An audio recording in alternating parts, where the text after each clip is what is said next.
बहिणींनो आणि माझ्या लाडक्या भावांनो, आज एक असा नवीन विषय तुमच्या समोर आणत आहे मी। 26 जानेवारीला एक घोषणा करण्यात आली की आपल्या महाराष्ट्रात चक्क 21 जिल्हे नवीन तयार होणार आहेत। तुमचं स्वागत आहे या YouTube चॅनलवर। आज आम्ही एक महत्त्वाची आणि ताजी बातमी घेऊन आलो आहोत।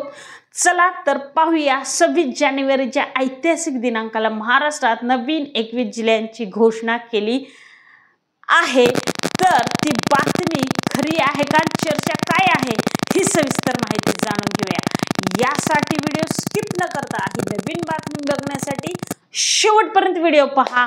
व्हिडिओला आपण सुरुवात करूया। 26 जानेवारीच्या ऐतिहासिक स्वातंत्र्य दिनानिमित्त मुख्यमंत्री देवेंद्र फडणवीस यांनी 21 जिल्हे तयार करण्याची घोषणा केली आहे। या जिल्ह्यांची सीमा काय असू शकतात, कोणत्या जिल्ह्यामध्ये फॉर्म बदल होऊ शकतो आणि या बदलाचा राज्यातील लोकांसाठी काय फायदा होईल यावर आपण एक नजर टाकूया। इथपर्यंत व्हिडिओ पाहायला शेवटपर्यंत पहा। चला तर आपण पाहूया पुढची माहिती काय येते। महाराष्ट्रातील काही जिल्ह्यांमध्ये खूप मोठ्या प्रमाणावर लोकवस्ती वाढलेली आहे। काही जिल्हे तर मोठ्या आकाराचे देखील आहेत।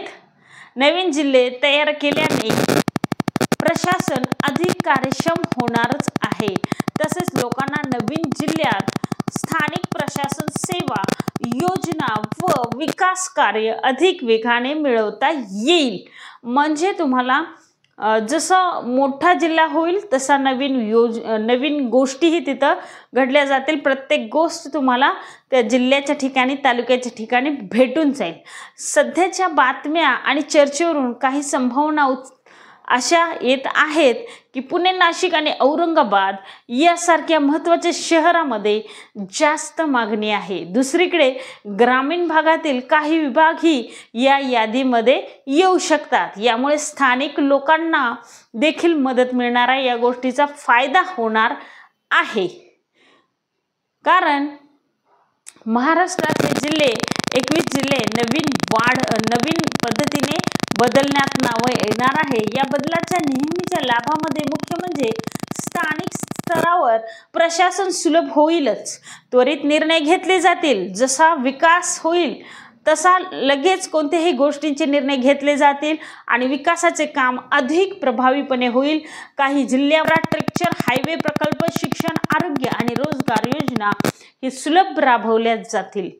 महाराष्ट्रात या नवीन जिल्ह्यांची योजना याचा मोठा प्रभाव पडणार आहे। स्थानिक लोकांचे जीवन सुधारण्यास तर मदत होणारच आहे आणि राज्याची प्रशासनिक कार्यक्षमता वाढेल। आपण काही वेळापूर्वी याबद्दल काय विचार केला आणि आपल्या मतांचा आणि आपल्या टिप्पणी जरूर लिहा। आपले कमेंटमध्ये विचार सांगा, यावरती तुमचं म्हणणं काय आहे।